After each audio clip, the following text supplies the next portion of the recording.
It's your girl Jazzy K with Super Tight TV. We want to thank everyone that's been watching. Hey, if you do us a favor and hit that subscribe button, also press the notification bell so you can be notified every time we drop a new video. You're not tuned in to something super tight. Puffin' something sticky, nigga, I roll through the light. Need to hear something real just to get me through the night. I'm looking for them jackets cause I know they looking shy. Know I'ma get some game, tuned in with super tight, yeah. I get it all up from Big Bobo, from the front seat, not no photos. Already, baby, what it do? It's your big dog, Bobo Luciano. I want to thank everybody again for tuning in to Super Tight TV. We back, up your back, going smack, smack, smack. Just like that. And I hope it feel good to you too, because it damn sure feel good to me. I got my sexy ass, gorgeous, beautiful wife. It's your girl Jazzy K. In the building. What's up, baby? You good? I'm great. How You are look relaxed and I am relaxed. refreshed. Very refreshed. Yeah, we took a little time off, but we back. We ain't gonna tell y'all the business. But say, once again, I'm here, to mention that we are not just about, it ain't all about that rap. You know what I'm talking Absolutely. about? We ain't about shucking and jiving. We ain't always just about entertainment and sports. We said we was going to be in the community, and lately we have been staying true to that. Absolutely. You know what I'm saying? We've had a couple of community activists to come through and enlighten us and just, show the game, say give the game. So, and I got another one right here, a strong brother. Absolutely. You know what I'm saying, out of that boot. And so, we've had some from Texas. This will be the first one that's, I believe, nationally known. Yeah. You know what I'm saying? So I got my partner in here. We got a new family member. Silky Slim is in the building. Yeah. Man, they like you. Ooh, I think they like you. Hey. I don't know if have you ever watched our show? Yes, I have. Definitely. Okay, so we have a little protocol here, into where I always point out that this is a Texas table. You happen to be sitting in Louisiana. Yes, If you think about it, am I right? Yeah, that's right. You sitting in the booth. That's right? Yes, sir. So right here where the blue star is, that's our Apollo stump. That's how we like to, exude positive energy and give you some positive energy, and hopefully you leave some with us. Definitely. So if you rub the blue star for us, we can get this thing going. Yeah, that's how we do it, man. So my wife is gonna get it started, and we're gonna go down through there for the people who may not have heard of you. We want our family member to be introduced to you the right way. Most definitely. Already. Absolutely. So, Mr. Silky Slim, we already know you're from Louisiana, but tell everybody where you grew up, where you're born and raised. I grew up in the bottom. I definitely grew up in the bottom of South Baton Rouge, Louisiana, and I've been raised a couple of places. I've been raised in South Central. I've been raised out in New Orleans, Louisiana, where I spent 12 years of my life. So, I got a southern upbringing, but a West Coast flavor to me as well. Really? Yeah, most definitely. What age were you? So you were born in Louisiana, or were you born in Cali? I was born in Louisiana. Okay. Yeah, and believe me, staying in Cali for so many years, I learned that lesson hard about being true to who you are. You know what I'm saying? I was around some real hard hitters one time, and they were like, "Yeah, still from Louisiana." And at the time, I just was trying to fit in. I was like, no, I'm from Cali. Oh, you been there? What? You been Man, there? we thought you was a swamp dog. We from Louisiana. Oh, We just run Cali. And I say, man, I was just playing. Had to eat crow. I always be proud that I'm a Southern boy. That's right, baby. I'm a real Southern boy. Yeah, man. We had to start not had to, but I noticed that it's a proudness to be from the South. You know what I'm saying? I mean, especially since the 90s. I mean, if you come from the South, you have so much in you Yes. so you can survive anywhere. Yes. We come from some of the most harsh conditions in the world. And if you can survive the South, you can go anywhere else and make it. Yes. Absolutely. So, I'm always proud to be from the South. People don't believe that, but it's a fact. Oh, yeah. It is a fact, man. Oh, Yeah. real If you think about some of the biggest hustlers in the world. I mean the country. They came from the South. Yeah, most definitely. Frank Lucas. Yeah, most Where he come definitely. from? The South. From the South. That's right. Yeah, Most they definitely. spread out and Fillmore Slim. Yeah. One of the biggest they ever do it in the Yeah. game, man. Definitely from Baton Rouge, Louisiana. Really? Yeah, he's from Baton Rouge, Louisiana. So let's jump in there. We want to know your story. We want to know your background. What made you the outstanding man you are today? So let's go all the way back to growing up in Louisiana. Paint us a picture. But people, How was that? I mean, in some of the things that I've been working on, people always try to ask, what made you the way that you were when you was in the streets, and it's conditions, right? Yeah. But I grew up with a lot of anger from a very early age, possibly at 5 years old. From what? Well, my mom was going through domestic violence, right? Yeah. And I can remember my mom getting into it, and the man, he choking my mom, and then he grabs around the neck and pulls a 38 out, put to her head, and they fall to the ground. And she, baby, get the gun from him, baby, he gonna kill your mom, you're a little child. So I run up, and I'm tussling with him for the gun, and my mama bite him in the chest, and he let the gun go. I fall back with the gun, and I take off running to my grandmother's house. And he telling my mom, he gonna kill himself, he gonna hurt himself, he got the gun. My mama, baby, come back. No, I'm running to my grandmother's house. And he gets up and chase me down, and he takes the gun from me, and he pulled my pants down, and he's popping me on the behind. And while he's holding me up under his arms, I could see my mom standing there. And the only thing that I was expecting was for my mom to give me my baby. Yeah, help me. I done say. But soon as he got through popping me and putting me down, my mom started beating the hell out of me too. You come back when grown folk call your ass. So you don't know what to think. Yeah, that's confusion. Yeah, I'm hurt. Confusion. I'm hurt then, and it made me angry, and I just grew up with that anger in me. And every time, it was other times when people would be beating my mom and she'd be calling for me. I was hesitant to go to the rescue because I feel like ain't no reward. Take no risk. There's no reward. I'm like, last time, Oh yeah, I remember that one. Yeah. But then it got to that point where if I didn't come, then I would still catch an ass whooping. So why you ain't coming out? So it was a horrible situation to grow up in. I lived through that, and that made me angry. And then when I was really first starting to tap into the streets, I had to look for something that people feared more than God. The number one thing that people fear more than God is the devil. In fact, that's why some of us praise God, because we don't want to meet the devil. Exactly. And the thing that comes after the devil is violence. Once I learned that people respected violence, that made me a violent individual. And it happened around 11 or 12 years old on a basketball court when somebody's trying to jack my homeboy. And I got my grandmother pistol that I done stole out of the shiffer roll. If you know what a shiffer roll is. Not the shiffer roll. I done stole it out the shiffer roll, and I got it on the basketball court. And it's all kind of supposed to be gangsters out here. And when he started trying to jack my homeboy for his chain, I took the pistol out and popped it in the air one time. Pow! When everything cleared out, I was like, damn. This power, like roaches. This is what I need. You know what I'm saying? Yeah. So that made me rely on violence most of the time. When it came down to the streets, I understood that people respected violence, and I was looking for respect. So that's what it was. I read it. Now, I can identify with you or sympathize with you on the growing up with anger, having came up in a domestic violence situation myself, growing up seeing that kind of, and I can sympathize with when you're the child. Now, I never was a male child, but you feel like I have to help my mom. I got to help my mom. When all in actuality, it's nothing you can do. Yeah, it's nothing you can do.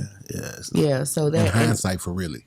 Yeah, hindsight is 20/20 all day. Yeah. But it takes you going through and getting there to realize, and then in between time, the damage is done because you feel like I didn't help my mama. Oh yeah. Definitely. So where was your pops? My pops was killed before I was born. Really? Yeah. So it was, I grew up in a real tight situation. You know what I'm saying? Mom's on drugs, and That's one of the things that I talked about recently was that they asked me a question at a symposium. They said, if you could change one law, what would that be? And I said, well, I wouldn't allow children under 12 to visit parents that's locked up. And everybody thought that was harsh, right? But for me, growing up on Sunday, you know, we in the hood, we in the ghetto. Yeah. So on Sunday, mom getting the best rags that we had and putting them on us. And then she taking us up to Angola. And once we got there, it blew my mind as a young child sitting in the back seat of a car to look out that window and see trees that were shaped like alphabets. LSP. I was like, damn, alphabet trees. And then I'm looking at the penitentiary. It's cleaner than the hood that I came from. And then once we go in to visit, I could ask for ice cream. I could get that. Yeah. I could ask for a hamburger. I could get that.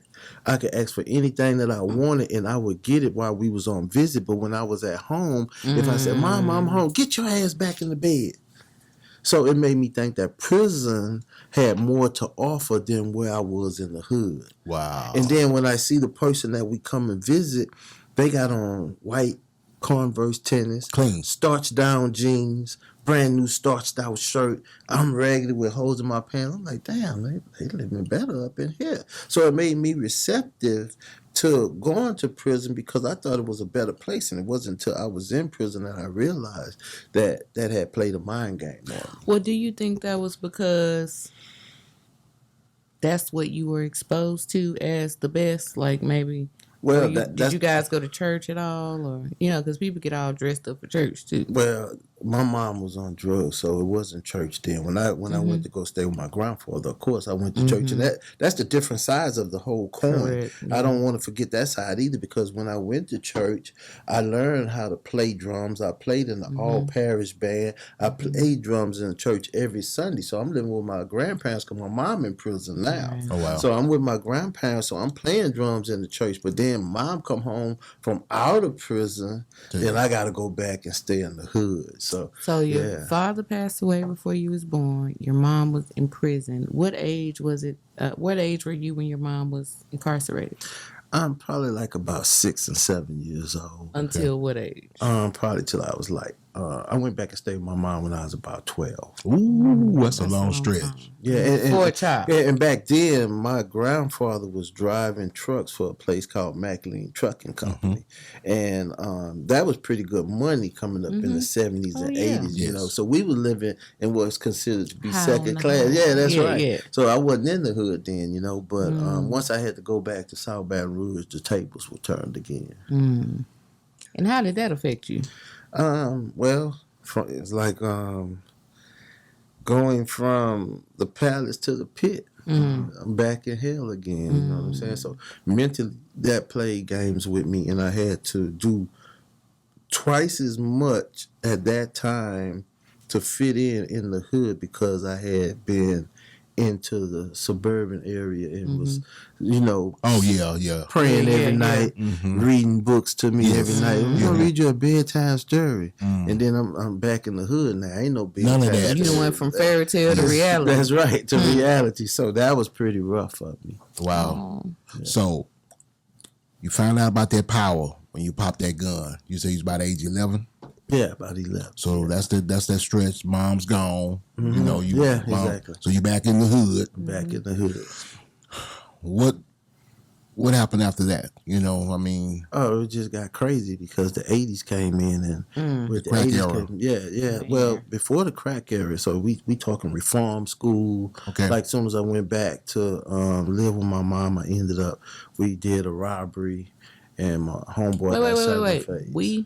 Who was we? Him and his homeboys. Me and him and my homeboys. Okay. Yeah. I'm like, so, not you and mama. Me and my homeboys. Yeah, me and my homeboys. So I ended up going to reform school, and that kind How old were you? I can't remember my exact age. Teenage years? Yeah, teenage years. Okay. But once I went to reform school, things got worse because even though it was called reform school, there was no reforming there. And I could remember, in the dormitory one day, I got into a fight, and I was ducking a little bit. and the guy almost had knocked me out, but then we squared it all the way up. And the free man is the person that worked there, because a lot of people say, "What's the free man?" Well, Right. the free man works there. So the correctional officer, he pulled me to the side, and he didn't tell me that, "Hey man, you don't need to be fighting." He said, "Boy, look, you hold your goddamn head up. You can't go up that fucking road ducking. You'll get an old man."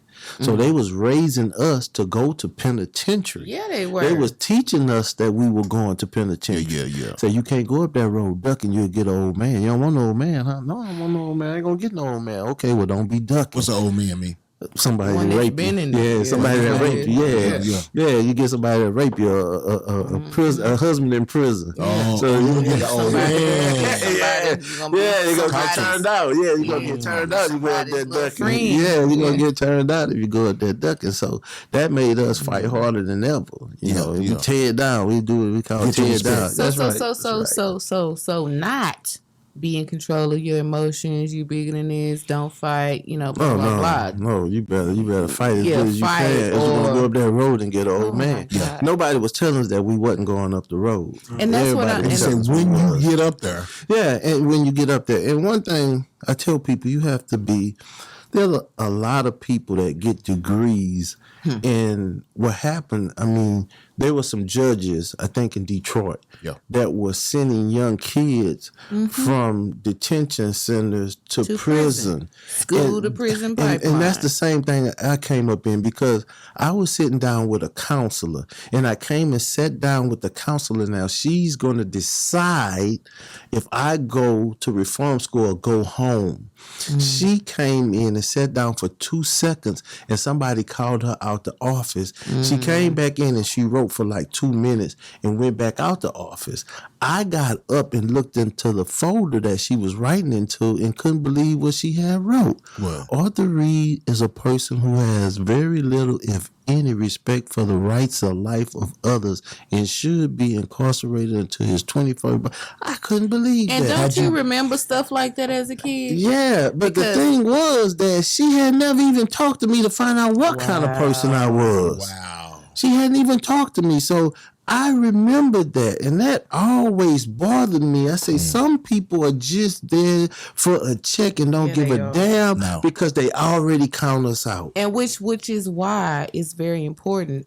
I'm sorry what people, but these social workers, these counselors, the police, if you're coming in with preconceived notions and biases and you know what I mean? Prejudging people. Yeah. They don't need the job. They don't don't. need that They job. don't. They If They you- just there for the check, like you That's But said. it. that's They're what there for the happens. checks. That's why it's not all about what's on paper. You know what I mean? What school a person went to. What you need to look at a person's track record. That's right. Like, Let me ask you a because question. these same counselors that's sitting in here supposed to be encouraging kids is already Yeah, count them out. Being from the South, I gotta ask, was you black or white? Oh, she was black.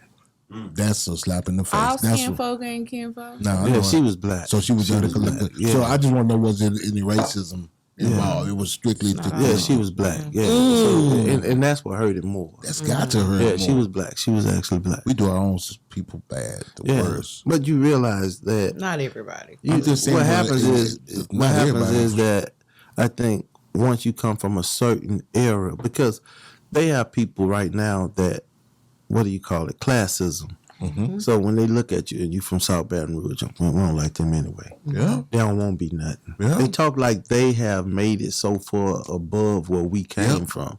And they don't want to see you That's right. get there. Yeah. Now, trust me, I'm not going to sit here and act like a lot of things that happen, I kind of understand now that I'm a changed person. Yes. Because I see some people out there right now that make me be like, damn, I wish he wasn't black. Yeah. It's an embarrassment. It's embarrassing. Straight up Yeah. embarrassing. You know, we don't have to go far. We can go right to Walmart. Baby. You can go right to Walmart, and they got one in there right now with the. I told that MF and I know what you're talking about. Yeah. Embarrassing you. I'd be like, God damn. I'm gonna tell you a story. Turn on the news. Story time. On that note, you remember when OJ? Everybody remembers this is rhetorical. OJ, the Bronco chase. I'm at work. and it's probably I'm at Outback Steakhouse on 635 in North Dallas. If everybody remember this is in the early 90s, so that's kind of food. This is North Dallas, you know what I'm talking about? And so you can imagine it's only maybe 2 black people in the whole restaurant, and it was an NCAA championship game or game on at that time, and they cut from the game and went to the chase. That's right. So everybody was already up there looking at the game at the bar, and they cut to that chase, and I was like, I looked around me, because I was close to the TV. I felt about that small around all the white folk, bro. Right. Yeah. I was like, God damn. You know, and that's Pull over, OJ. Yeah. Pull over, OJ. Well, that's amazing that you said that, because I look at that as a God moment, because I watched O.J. Simpson in that Bronco. Yeah. I was in 9500, and a lot of people out there might say, wow, if you don't know what 9500 Explain is, that's the county jail on the 9th floor, and I was in 9500 in the tier, and that O.J. went to Van Nuys police station where he was brought to county jail. I had got busted in the Galleria in Van Nuys, which no longer exists because of the earthquake. Okay. But me and OJ, I would be on the Grey Goose, and OJ would be in a white van right behind us every time I went to court in Van Nuys. And God used him as a person that I could look at sitting in a cell across from me in Van Nuys County Jail or Van Nuys courtroom, and I could see him, and I was like, wow, I was just watching him run through the airport on the Hertz commercial. Yes. And now he's right here with me. Herman. And that was something that really stuck in my mind. Yes. I was like, wow. So I've had these different times in my life where God has put people in front of me for certain reasons. When I was real off into this gang thing, I had a high-speed chase. I had some drugs in the car, I was throwing them out. High-speed chase with the police. They took me and had me in the substation. And then they brought in a young man. I could hear them talking. So we're going to bring him in, and we're gonna put the fear guard in him and let him know how lucky he is to be at LSU and blah, blah, blah, blah, blah. And I was like, damn, but he had gotten into a fight at the club. Yeah. So they brought the young man in, and I'm laid back in the cell, head on a piece of toilet paper that I'm using for a pillow. And they say, you see that piece of shit right there? By the time you sign your first NBA contract, he'll be dead. Look at him good. His name is Silky Slim. What's his name? Young man said, Silky Slim. He said, he'll be dead by the time you sign your first NBA contract. You understand me? You want to end up like him? He said, no, sir. And it was years later that I ran into that individual at the Mandalay Bay in Vegas. Hey, we were just there. And I called him. I said, hey, and he said, come on, you can come over. Came over, I talked to him. I said, you know who I am? He said, yeah, I know who you is. Silky Slim. He said, I know what they told me. I said, well, thank God that I'm not dead. He said, yeah, man. And me and him are real close friends right now today. And did he make it to the NBA? Of course he did. You can't drop a name? He played for the Magic. He played for the Lakers. Oh, you talking about Shaquille O'Neal. So, yes, he did. The person who I'm talking about did make it to the NBA. Yeah, he's going to make it to is he already a Hall of Famer? Yeah, he's on his way. Yes. Yeah, so me and him talk. We talk, and he calls me. Right now, today, me and him have a relationship. Wow. Where he would call and he would ask me certain things that he would take my advice on. We have a very, very, very nice relationship over the years. So that's how we met. That's exactly how we met. Wow, that's hard. That's a hard story. Yeah, I mean, did I guess right? Because well, of course, I know. I'm just saying. I ain't got nothing to hide, and he said, you know, he knows what time it is. Hello, Shaq. You in Dallas? That I hear. You need some of that chicken. He definitely some of that chicken, Shaq. No, there's real stories, you know, and that was a moment in my life. I just had all of these moments in my life. What we just watched. Yes. The white guy that was on there that was saying Silky Slim looked like a thug. Yes. Silky Slim. That was actually. Gold teeth in his mouth. Yeah, but that was the judge that sentenced me. And he was supposed to give me 60 years, and he only gave me 8 years. Now let's talk about that. And Go back, because everybody didn't see what we saw. What we saw. Definitely. Because you got something coming up. And set it up. Yeah, we got Life or Death, the Silky Slim story. that will be out real soon. Okay. And we're working on that. But the judge that sentenced me, he said that the DA, all of them had gotten to their chambers and said, we got his ass. And he said, we're gonna give him 50 years. And when he sentenced me to 80 everybody. And he said, politically, it would have been straight for him. And he said that God had spoken to him and said, don't look at the man that's in front of you. Watch what I make of him. And it took many years for him to realize that he hadn't made a mistake. But when he seen me doing what I'm doing with Stop the Killing, he came out to a church and he said, Silky, he said, I bet you don't remember me. I said, yeah, Judge Downey, how can I forget you? He said, how come you never called me? I said, I did. I say, I left you several messages. He said, I never got a message from you. I said, Arthur Reed would Stop the Killing. He said, man, I only know you by Silky Slim. And, you know, but he said that God had showed him that don't look at what's in front of you. Watch what I make out of him. And I had those type of moments in my life. I was on a pill and I was in a 5x7 and I laid on the bed and I tried to get up off the bed and I couldn't. And God showed me all type of famous people in my head. And at the time, I had an album that I was already recording, me and another rapper from Baton Rouge. Okay, you used to rap a little bit? Yes, sir. Okay. So I had already started recording this album. And when that vision went into my head, I was stuck to the bed and then it stopped. And I said, damn, I stood at the bars and looked out the window. I said, I'm finna go home on a pill and I'm finna blow up. And I say, he just showed me all those famous people. I went home, I put the album out, and the album didn't blow up. Yeah. So once the album didn't go blow up, I didn't understand what that vision was about. I went into my office at the law office where I work at now, and I looked up on the wall and I seen all the famous people. And I say, wow. I say, this all the people I seen in that vision. And I said, wow, Lord. I said, it wasn't that you were going to make me famous, but you took me amongst all the stars.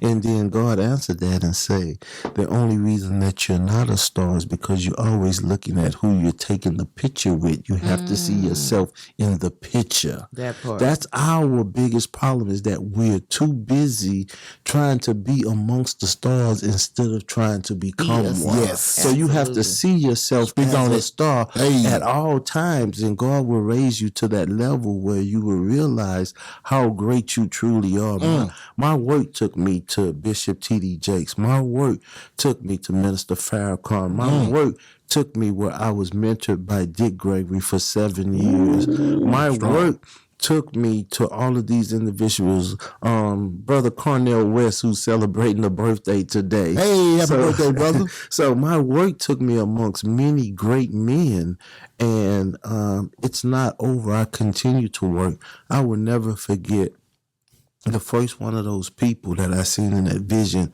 was Steve Harvey. And at the time, I was just coming home from prison. I was being trained in the FOI training. And they said, well, we ain't got time to train you. You get on the job training. Wow. And I became Steve Harvey's bodyguard during Hurricane Katrina. And that was the first. But I didn't realize when I was meeting these people, these the same people that was in the vision.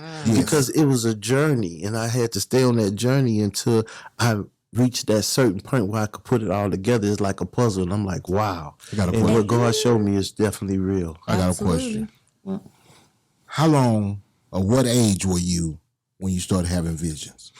Well, that one I was in jail, so I was in at least my 20s, late 20s. Was that the first vision you had? No, I have had visions all my life coming up, and I've always had this thing about myself where it was in me from these visions that I was going to be great one day. Yeah. And I think going along that path that I have been on, every day I see closer and closer to what it is that God have me to be. And that's why I always say, people take Bible verses and make them, and they say, well, ask and you shall receive, and God will give me the desires of my heart. But I always say it's very important to make sure that your desires line up with God's desires for you. One thing that I've learned in life is that you can believe in God with all your heart and soul, but equally you have to believe in yourself Yeah, the you same way. Faith You have to That's wrong. believe, faith without works is dead. That's wrong. And I tell people that's where we are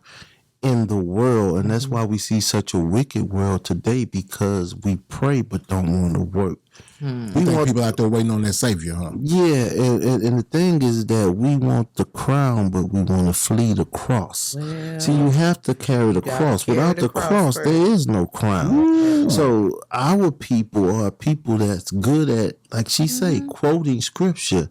I could do all things through Christ Jesus who strengthened me. Then you have to go and look in the mirror and take your glasses off and say, well, I wonder how come I'm not doing the damn thing but calling on That Jesus. part. You should be out there Well. working with Jesus, because the harvest is so plentiful, but the laborers are so few. See, and that's why we in such a wicked world. We don't want to deal with what's real. We want to talk. We want to talk scripture when it can help us. Yes. But when it hurts us, we don't want to talk about the scripture. Turn away. Yeah, we want to turn away from it. Then, so if the church realized the true power that it really had, we would not be in a world like we see. That was one of the things that I was talking about when a young man asked me about what he seen in the trailer.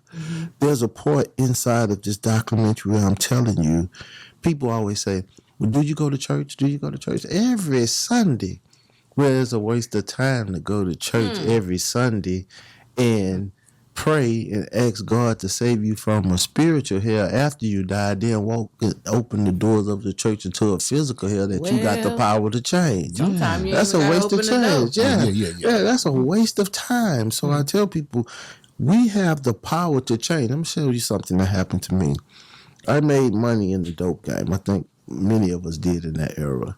I had a nice home, and I lived not too far from a real prominent pastor. What was your products before we go? I started off with cocaine. Hard or soft? Soft. Okay. And then I moved on in my later years to selling water, because I figured out something that I had to take at least 15,000 and sometimes 18,000 to buy a kilo that I was selling for 28,000 and make 7,000 off of each kilo. Yeah. When I could spend $10,000 on a gallon of water and make $150,000 selling vanilla extract bottles. You know what I'm saying? Yeah. So it was all about profit. Now, unfortunately for me, because I don't never want people to think that I'm bragging. God knows. No. I ended up with a 33-year addiction to PCP. So much so that it's tatted on my arm, formaldehyde. So I started Formaldehyde Records, and I was stuck on formaldehyde for 33 years of my life, and that was some of the most horrible times in my life. I truly understood what it meant not to get high on your own supply. Yes. And I had a sickness with me where I was smoking anywhere from $1,500 to $2,000 worth of sticks a week. Damn, brother. So I was really out there crazy. You know? What made you, how, besides God, how'd you kick the habit? Oh, God. Only God. There you go. Only God. Yeah. I put it down one day and that was it. I never went cold back turkey. to it. Yeah, I never went back to it. What was it that day that made you say, I'm done with this? It was God. Now I spoke to you. Yeah, it was God. It was definitely God. There was just this thing that happened in my life where a series of things that God was doing to really challenge me. And I was on a drug run going to California. We got off the bridge in El Paso, Texas, right? Yeah. And when we got to the bottom of the bridge, we was going to get something to eat. Just like I'm talking to you, I could hear a voice in my head say, look at that sign. I say, man, where the hell that came from? So I looked out the window, and they had a real car hiced up on a billboard. And at the bottom, it said, everyone wore a seatbelt, everyone lived. I never wore a seatbelt in my life, never. That scared the hell out of me. I was like, Right. woo. Yeah. I put my seatbelt on. Everybody that's riding with me, that sign is scared his ass. Look at him. He turning pussy. That But be the take that Lord. seatbelt off. I was Better like, man, listen. something told me to look at that sign. Yeah. I kept the seatbelt on. We went to LA. We partied for a week, and we got the drugs. We shipped them back, and we were headed back to Louisiana. We got to a place right outside of Austin called Curlville, Texas. There's the Texas Mountain Trail right there. Yeah. And I took that seatbelt off at 11 o'clock at night. I'll never forget. I looked at the clock, took the seatbelt off, and laid the seat back and covered it with a blanket. The same voice say, put it back on. Look outside. I put the seatbelt back on. Look outside. It was drizzling, starting to rain. And I said, Al. I said, man, slow down. It's raining. He said, man, I ain't got time for that. I got to go pay my income tax. And he said, you with that scary shit. And as soon as I clicked that seatbelt back together, 18-wheeler switched lanes and knocked the Tahoe over the side of the mountain. Everybody died except me.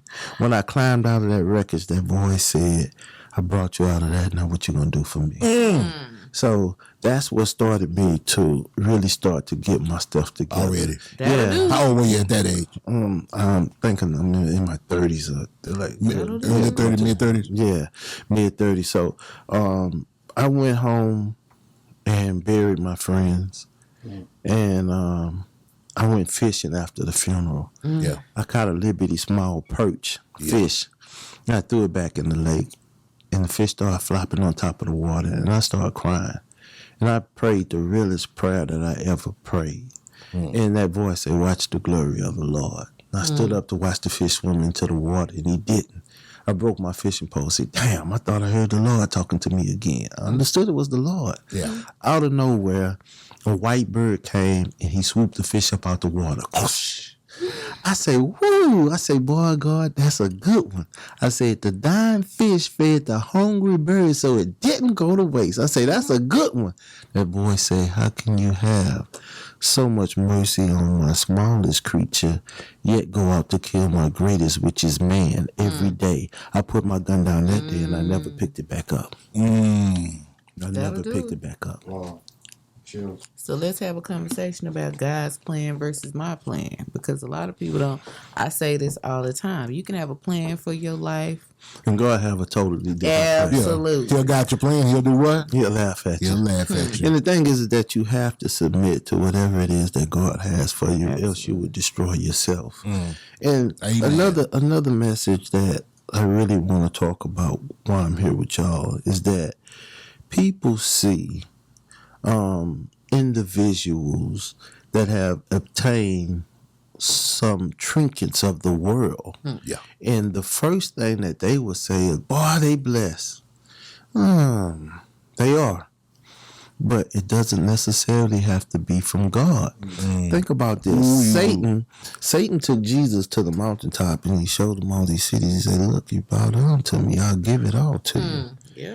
And what did Jesus say? Oh, no, my Father got greater things for me than this. See, if you bow down to Satan, Satan has the power to bless you. With worldly He things. wouldn't have made that thing to Jesus. He wouldn't have made that to him. He wouldn't have, if he couldn't give it to him. Tempted it. He could give you worldly things.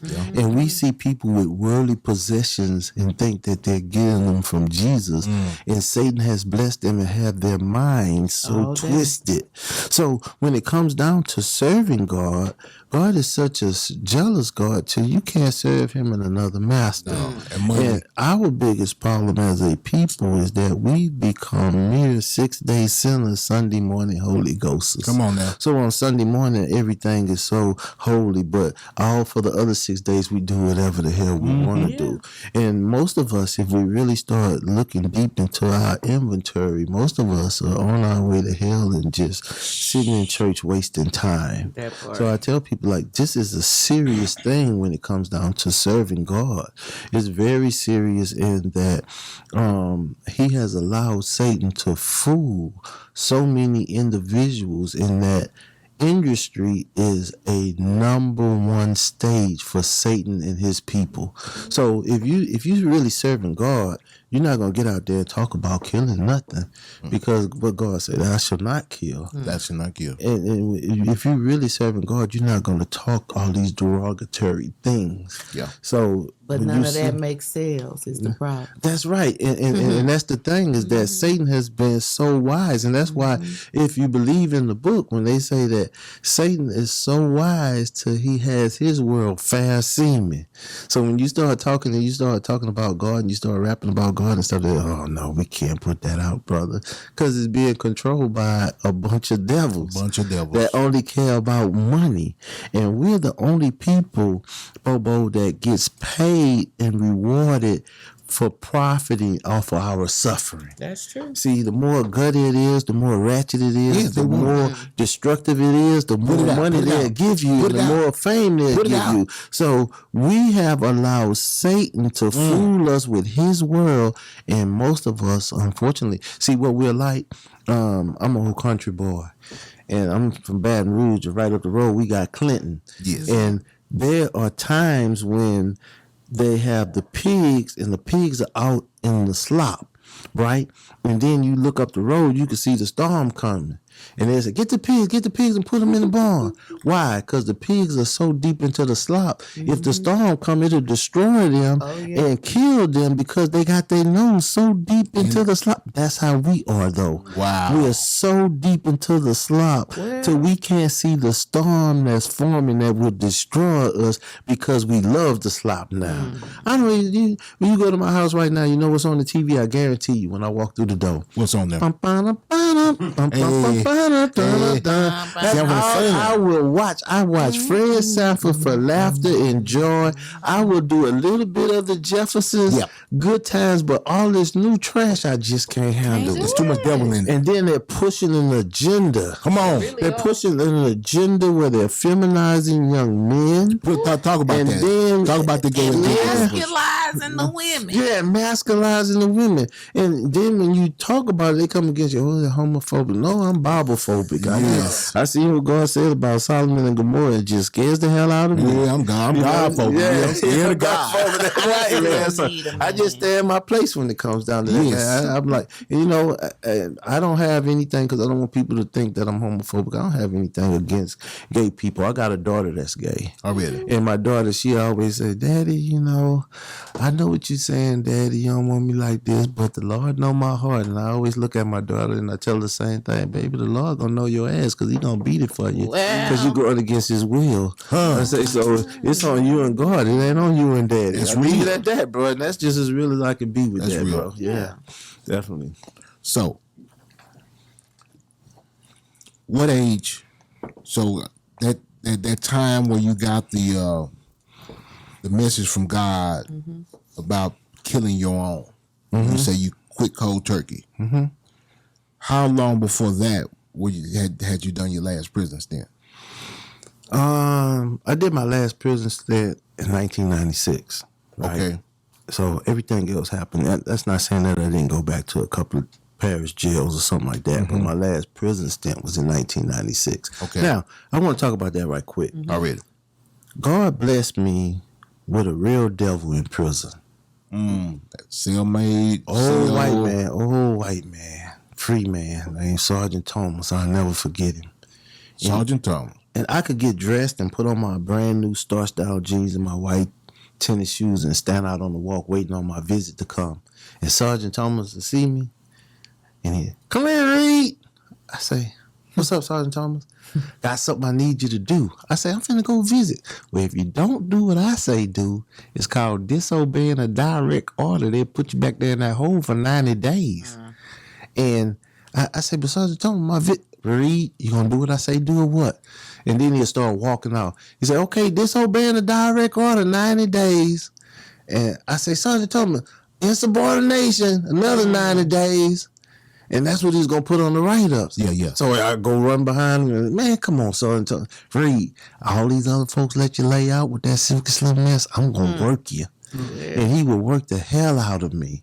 And he would take me, and he was so low down, he had on his cowboy boots, and it was raining that day. He walked right in the middle of the mud, and I'm trying to stay on the walk. He say, this way, Reed. I say, I got my brand new tennis on. Reed, this way, else is disobeying a direct order.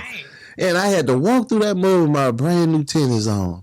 I went over there and made me crush cans till my visit came. And I went in the visit and boot muddy as hell. I was mad.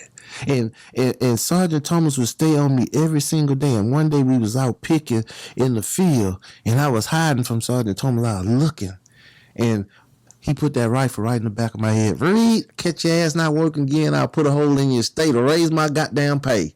Understand what I'm saying? But know what? That was a light came on, because when I looked up from my knee position in the field and looked at him on that horse, and he had a white towel with a blue cap over it, he looked like one of the men I seen in Roots. And he said, Reed, I'll put a hole in you. Understand? I said, yes, sir. You know what? I went back on the dormitory and I went back on the compound. Know what I started saying? Say, bro, we in slavery, man. We in slavery. You know what they say? What? Man, the white folks done drove that nigga Slim crazy talking about we in slavery. Hey, we get paid 3 cents a day. We work in the field all day. If that ain't slavery, something wrong with you. Something is wrong with you. So Sergeant Thomas would work the hell out of me.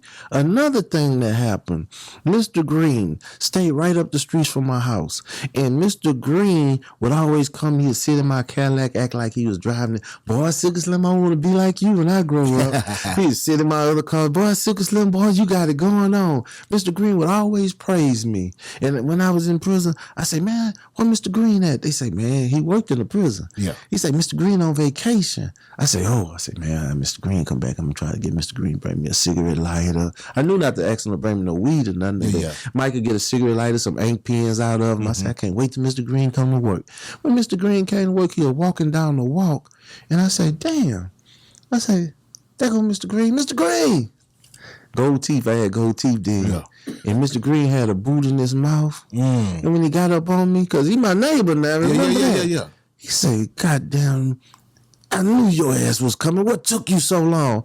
I said, Mr. Green, what's wrong with you? Man, Mr. Green punched me in my stomach so hard. Damn. And when he punched me in my stomach, he grabbed me around the neck and took me down to the ground. He had 2 more guards with him. Yeah. One stepped on my right hand and the other one stood on my left arm. And Mr. Green sat in my stomach and choked me, and my legs was like that. I was about to die.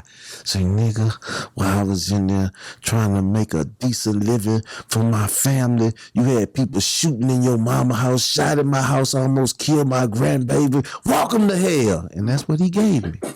He gave me hell. And boy, those lessons taught me about prison. But you have to wisen up, because I was on my way home. Just say if I'm going home tonight at 12:01. Yeah. I'm mopping the kitchen floor, and Sergeant Thomas, he trying to throw me in a trap. He said, Reed, what you gonna do when you go home? And I want to shoot off my mouth. I said, well, Sergeant Thomas, you ain't gonna know me when I get out there. He said, Reed, I know you anywhere. I said, I said, I'm going to have that mask on. You going to have a mask on? I say, yeah. You know what he did? He said, come on, you going to the hole. I said, man, I don't give a damn about going to no hole. I go home at 12:01. It's 7 o'clock then. They took me and put me in the hole at 7 o'clock. I'm laid back. My homeboy and passed me a Camel cigarette out and lit that up. Said, boy, you going out there at 12 o'clock, huh, Silk? I said, yeah, I'll be out there, man, in the free world. At 10 o'clock, my cell door opened. They say, damn, man, they letting you go early. When I stuck my head out the cell door, I seen all type of colonels and wardens. I said, what's going on? Come on out there, Reed. I said, man, what's going on? They say, we have a right to protect our employees, and we take that serious. We're going to take 6 months good time from you and let you think about what you told Sergeant Thomas. I guarantee you won't do it again.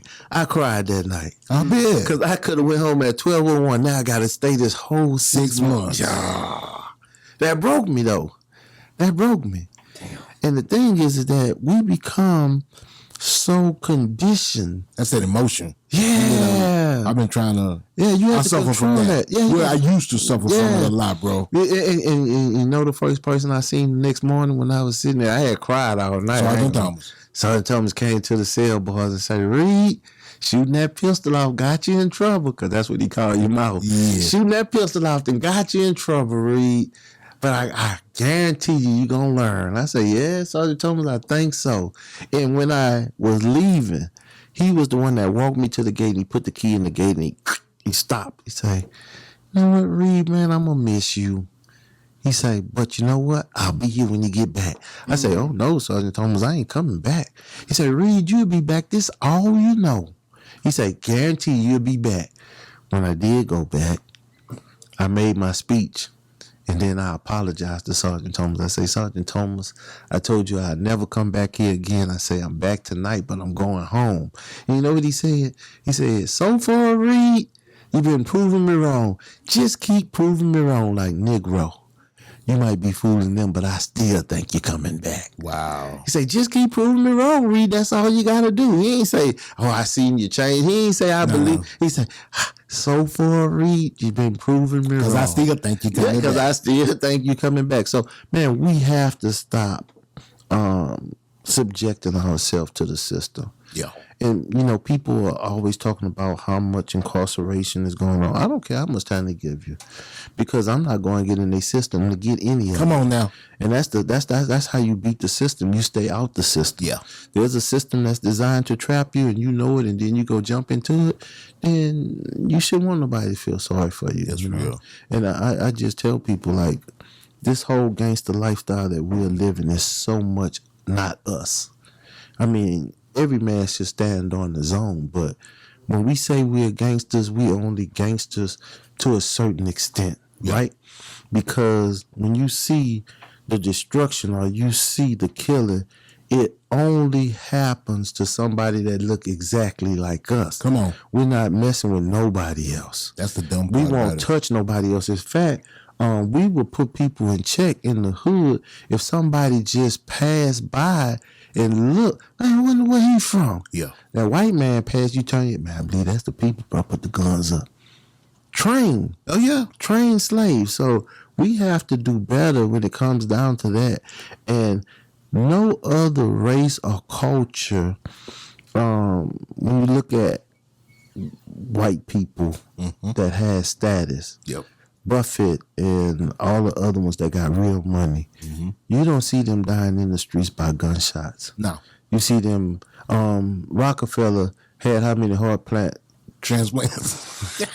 He got money to, they got money to stay safe. In fact, Rockefeller, Resources. you could be walking down the street as a black man and somebody might just kill you so Rockefeller could get him a heart, man. So, you know, they stay alive, and our millionaires that we have are dying in the streets in warfare, and that's sad. Yes. That's sad that we're losing young, talented individuals, but that's all a part of Satan's plan, is to kill, steal, and destroy.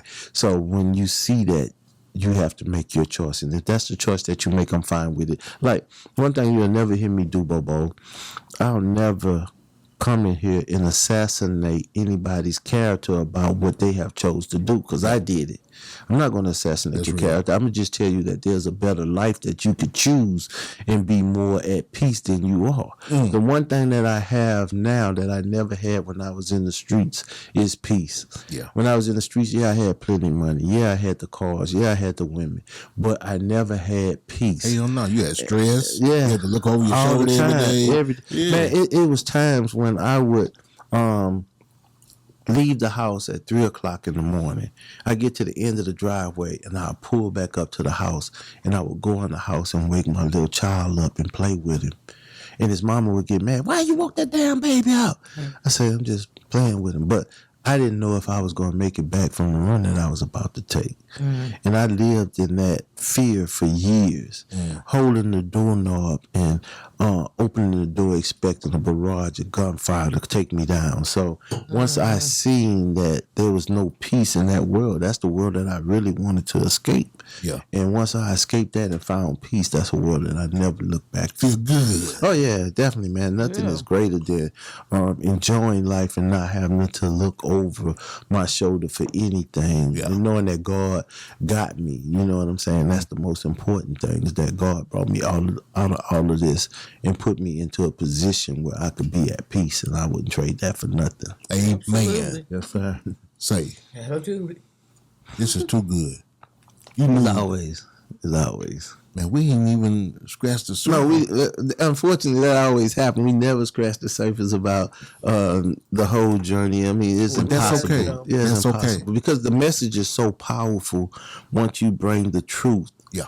And that's one thing that I always try to stand on. I try to stand on the truth, so I don't have to worry about retracting this or saying that. Everything that I say, I stand on as truth. Okay. And the bad part is that when you really look at the world today, it's like the truth and the lie hanging out together, right? And then the truth listen to the lie and say, well, let's go for a swim. So they get up to the river and they take off their clothes and they jump into the river. And while Truth is enjoying this swim, lie jumps out, he puts his clothes on and puts on Truth clothes and takes off running. So you got the naked Truth running behind a well-dressed lie. And unfortunately, so many people are falling for it, you know, even when it comes down to church, and we just got to do better. Yes. I tell people, I say, you know, there was a brother one time, he wanted to open up a church. His brother had a club. He said, well, you could use the club on Sundays. I don't open up on Sundays. Yeah. And one Sunday, one of the patrons from the night before got drunk and fell asleep in the bathroom stall. Now, he heard the organ and the drums out there Sunday morning, and he went out there, hey, play it again. And the pastor said, wait a minute, what is wrong with you? Where you come from? He said, man, I was here last night. What's going on? They said, we having church today. He said, now you could come in and sit down and get the word of the Lord, or you could leave. And the brother said, well, Pastor, I'm going to leave. He said, wait a minute. He said, you don't want the word of the Lord? He said, no, Pastor, because it's just one thing that bothers me. He said, what? He said, half of these people that's in here today was in here with me last night. Well. He said, and they acting like they wasn't. So we have to start. If we're going to live for God, we got to live for God. That's real. If we not, we can give and just go ahead. And one thing I tell them, I say, the hardest part about reconstructing yourself and saying that you're on the path for God is that I have to stay away from a lot of things. I got a lot of people in my hood. Oh, the Negro didn't change. You don't come around no more. You I can't. God with your mouth and deny him with your heart. That's right. Exactly. And I tell them, I'm like, nah, I can't come over there. I love you to death, bro, but I can't come cooking up in the house and police come and then you don't want to take your charge. And I'm telling you to take your charge. Oh, look, you're trying to tell on me. No, I ain't gonna put I ain't gonna put us in that position. I stay away from the dirt. You know what I'm saying? I'll never forget where I came from. How can I? They won't allow me to. On the real, they shouldn't want you over there. Yeah, because if you're a shining star. Hey man, on the real, I got an OG by the name of Tidbit, right? Yeah. And recently I was at an event in the hood, and he called me to the side. He said, "Come here, man." I said, "What's up?" He said, "Man, get the F from around here." I said, "Man, what you talking about?" He said, "Man," he said, "they laughing, they looking." He said, "But they don't see you no more." He said, "They see what you have accomplished." He said, "They like vultures. They'll pick you apart." He said, "Man, don't be down here." He said, "Keep doing what you're doing." He said, "Sometimes you have to lead from afar." Yes. And I understand that. I definitely understand that, you know. And of course, you know, when you've done as much as I have in the streets, the least thing that you don't want, my house was shot up after I changed. And that was because young generations coming up and in their mind, well, he can't be over here because he ain't from our side. And I had been on that side for like 8 years. And they still shot it up. And you know what? The power in all of that was, it came back to me within a day who had done it. Little boy was 12 years old. I looked at him and I looked at my 12 years old. And some of the G's came to me. But God put something on their mouth. He said, "Man, we heard what happened. You want me to handle that?" I say, "No." I say, "Man, you know, I'm going to stop the killing." He said, "All right." Another one comes, say, "Bro, I know who did it. You want me to handle that?" I say, "No, man, you know, I'm going to stop the killing." See, God spoke to me and say, they keep asking you, do you want them to handle it? And then they telling you they know who did it. If they know who did it and they wanted to handle it, it'll already be done. They want to be able to put the blood on your hands. I wiped my hands of it. Young boy ended up getting time in prison and learning his lesson, hopefully. But he didn't hurt me. And when that happened, I questioned God because I was angry. Man, how could you let my house get shot up and I'm out here trying to represent what you got me represent? How could you let my house get shot up and I'm out here serving you? How could you let this happen? And he took me back to when I was 12 years old, to the first house I had shot in. And he took me back to many other houses that I had shot in and said, see, you in your reaping season now. You got to reap what you have sown. So don't be angry when you have to reap what you have sown. Be thankful that you walked away with your life. Yes. Be thankful that nobody was harmed. That's real. Be thankful that I didn't let you bring your daughter home that night and put her in the bed with you. And that's how God worked, because when I was going home, I had some other things on my mind. I'm trying to go link up with a girl. And I'm telling my daughter, no, my baby cried like she never cried before. No, Dad, I won't go with you. I won't stay by my cousin. If I had brought her home, she'd have been dead. God kept her out of harm's way. So I'm always thankful for those things. I'm just thankful for God with all He's done. I see we running out of time, so next time when I come back, can you? Oh, you gonna come back? We gonna talk. Wait! I got one more question. I drove all this way for to be on your show. You know I'll come back. Man, I love this, bro. Man, I need this. One more question. Okay. What led you on your trajectory of activism now? How did that? Oh, the activism just came as a natural cause to fight for our people. When you don't see people doing things, and one thing I hate is ain't nobody doing nothing. That's real. Get out there and do something. It ain't enough of us. Yeah, get out there and do something. Yeah. But the one thing that I can say, when you have, we talked about Trick Daddy. You seen the picture of Trick Daddy. I want to tell you about that right quick. I went in the FYE store, and www.thug.com was coming out.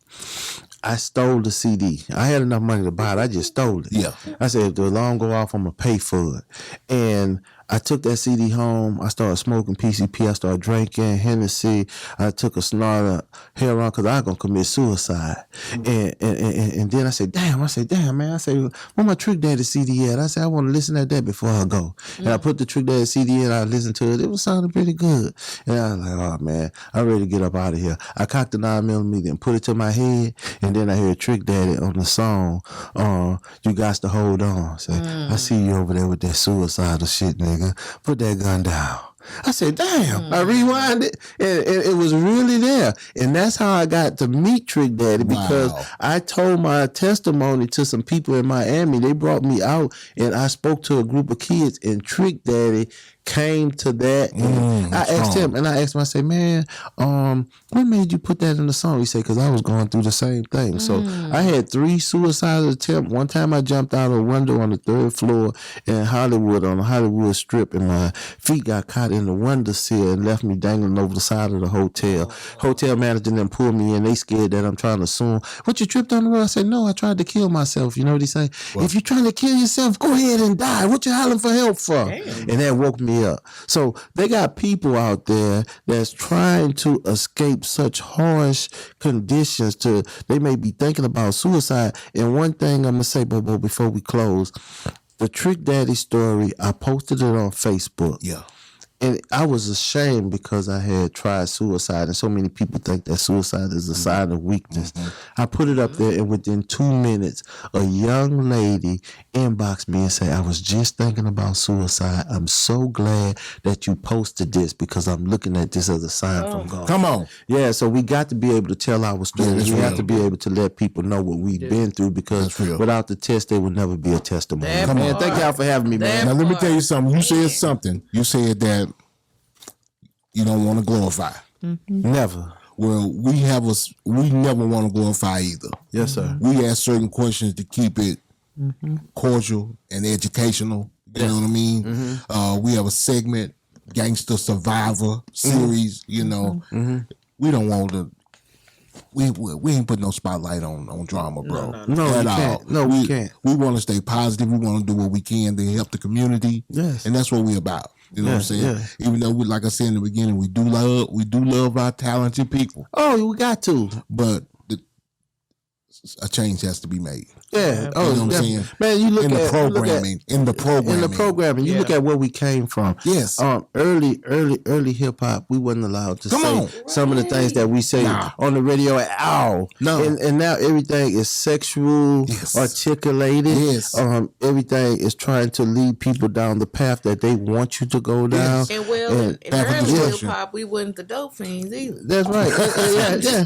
I mean, we went from edutainment Yes. until just being gutter. Yeah. And we got to get out the gutter. I feel you. We got to get out the gutter. That's just the bottom line. I'm proud of our people. I don't hate on anything because I love it. But at the end of the day, when we look at the condition, it stinks. Nobody can't deny that. It stinks. When we see millionaires laying in the streets dead, that stinks to me. And let me tell you, because so many people look at the music industry and it's like all of us being in one bucket, and then one day we look up and see a couple of us on stage dancing. They didn't get there themselves. Somebody took them out and put them on the stage, and they're using them for their own purpose now. And the thing is that when we look at it, what we really got to do one day, Bo, is that us as a people, we have to go back and research and look now, because okay, we got our Beyoncés, we got Jay-Z's, we got all these successful people supposedly, right? We got them in front of us, but what about the ones that didn't make it? What about the ones that 37 years old still talking about they rapping and I got a new album coming out? Just in case you don't know, Mike Karen don't want nobody under the age of 26 years old. I can tell you that. So that's your cutoff point, really, when it comes down to hip hop. So when we look at it, there's so many people that didn't make it, and then they're left with drug addictions, they're left with broken dreams, and they don't have an education to move forward in life. So you have to be prepared for that as well. So I tell people all the time, I'm not trying to drown out anybody's dream, but have a backup plan when you start to dream. Else your dream will become a damn nightmare. Come on, man. You got to be good, man. You got to shout out, bro.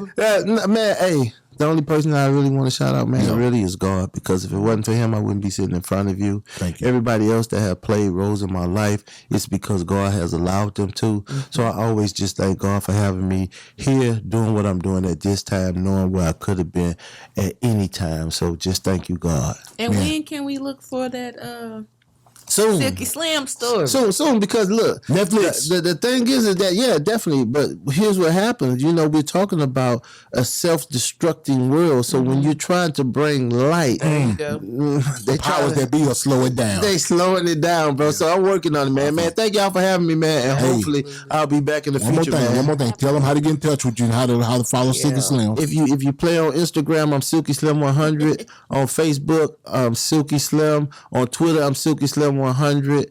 And you can go to www.stopthekillinginc.org. That's my website, and you could inbox me on my website, and I answer everybody back. Believe me, man. Thank y'all for the love, bro. I appreciate it. Hey, stop it, man. Stop it. Hey, this gonna be a regular guest. Yeah. Are you down, baby? You down, Jimmy? Y'all down? We ain't even scratched the surface. Come on, baby. Yeah, man, we ain't scratched the surface, but we got a good show. We got a good start, then. I definitely believe we got a good show, bro. That's real, man. Come on, man. You got me like this. Yeah.